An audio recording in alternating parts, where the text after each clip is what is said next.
Pessoal, tudo bem? Um tema bem interessante e muito comum na rotina dos médicos neurologistas clínicos é a doença de Parkinson. Eu vou tentar trazer de uma forma simples e ao mesmo tempo didática algumas descrições das doenças para a gente entender um pouquinho melhor. Tá? Primeiro é importante a gente saber que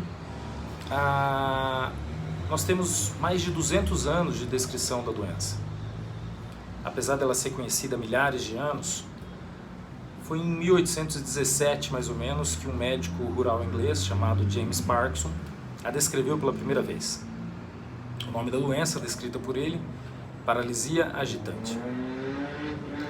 Fora da Inglaterra, a primeira pessoa a dar um certo interesse, a trazer uma certa atenção para essa contribuição do James Parkinson, foi um neurologista muito famoso no Hospital Saint-Pétri em Paris, chamado Jean-Martin Charcot. Na época, Jean-Martin Charcot era o principal neurologista do século XIX. E nas suas reuniões emblemáticas, em 1888, ele apresentou um quadro com parkinsonismo aos seus colegas, e então ele nomeou a doença como o mal de Parkinson. Bem, nós estamos falando de uma doença neurodegenerativa bem complexa, que não há cura. Atinge aproximadamente 1% da nossa população acima dos 65 anos, mais comum o início dos sintomas entre os 60 e 65 anos. Não existem características genéticas, mas podem existir algumas aglomerações, então o fato de você ter um familiar de primeiro grau, você pode também desenvolver a doença de Parkinson no futuro, mas a maioria dos pacientes eles apresentam a doença de Parkinson de forma esporádica, provavelmente pela junção de dois fatores, uma combinação de fatores genéticos e fatores ambientais, como bem conhecida a exposição a alguns pesticidas, como paraquat, rotenona, toxina MPTP.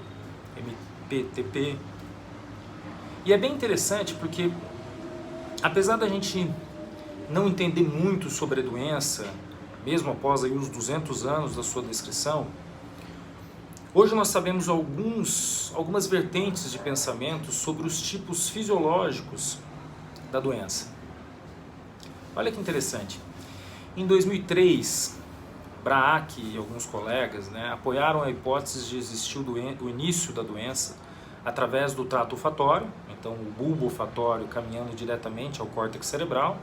Por isso que alguns pacientes anos antes do início dos sintomas podem apresentar com perda do olfato, que a gente chama de hiposmia ou anosmia, e uma outra vertente do início da doença se iniciando pelo intestino.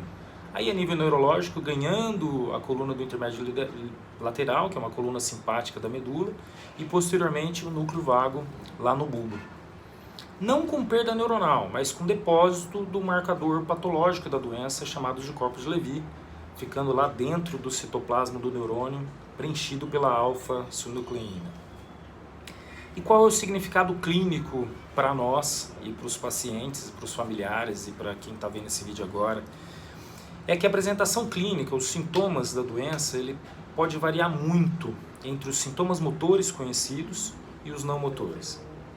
E a grande maioria das pessoas, dos pacientes, familiares e até mesmo dos colegas médicos, eles não faziam ideia de que a doença pode ir muito além desses sintomas clássicos motores. Quais seriam esses sintomas clássicos motores? O tremor em repouso é um tremor de alta amplitude, mas de baixa frequência, que acomete 40% a 70% dos pacientes. A rigidez desses pacientes, a bradicinesia, ou conhecida como lentidão, que é o mais clássico deles, uma marcha um pouco mais alterada, com uma virada mais insegura, virada em bloco, com uma diminuição do balanço daquele braço que mais treme, um comprometimento postural, com uma inclinação desse paciente para frente para ganhar um novo eixo de equilíbrio. E aí entram os conceitos para a gente entender um pouquinho desses sintomas não motores tão importantes para o neurologista, que pode fazer parte até mesmo de uma fase pré-motora desses pacientes, que podem anteceder a doença em anos ou décadas. E isso é que intriga muito os familiares e os pacientes. Entre eles nós temos a alteração do sono REM. O sono REM é o sono atônico, onde não há movimento. Então, isso mostra, mesmo anos antes do início dos sintomas motores, que lá na ponte, o primeiro acometido, pode vir dessa variedade de fisiopatologia da progressão pelo intestino. Temos literaturas defendendo que o transtorno comportamental do sono REM, ele converte em números iguais para doenças neurodegenerativas. Nós temos a hiposmia, que é a perda do olfato. Temos a depressão e a ansiedade, que podem atingir, aí, segundo evidências recentes da Continuum Neurology, uma prevalência aí de 30% a 50% dos pacientes. Algumas evidências descrevem que pode aumentar o risco de doença de Parkinson, principalmente nas mulheres com contexto depressivo, ansioso. A constipação é outro sintoma muito clássico nessa fase pré-motora. E claro que com o avanço dos sintomas motores, com o avanço da doença, a gente pode ter outros sintomas intrigantes também. Prejuízo cognitivo, uma demência na fase mais tardia da doença, fadiga, cansaço, apatia facial, sintomas neuropsiquiátricos, disfunção do controle da bexiga, hipotensão ortostática, o paciente vai levantar e a pressão cai.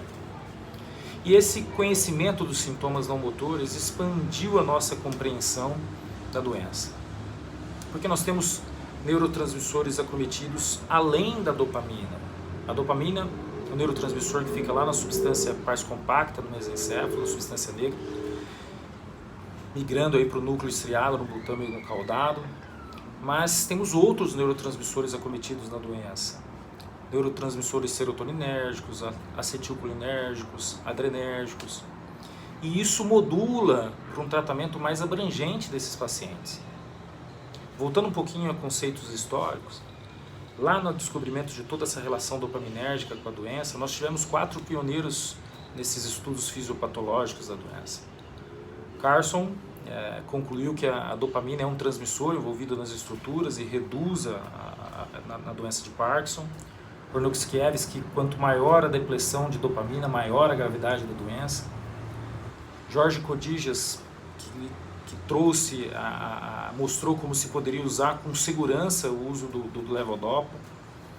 E um médico clínico chamado Melvin Ayre, que hoje tem algumas classificações aí de funcionabilidade também dessa parte clínica dos pacientes. Então a gente tem que aprender muito sobre a doença e quando evitar como e quando evitar o desenvolver da doença.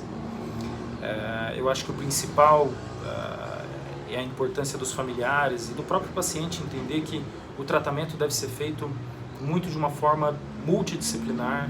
Então tem várias áreas que a gente tem que estar envolvido, fonoterapia, fisioterapia, importantíssimo na reabilitação, principalmente da marcha, questões nutricionais, neuropsicologia e muitas vezes alguns colegas de outras áreas médicas envolvidos nesses inúmeros sintomas neurológicos que podem ser apresentados.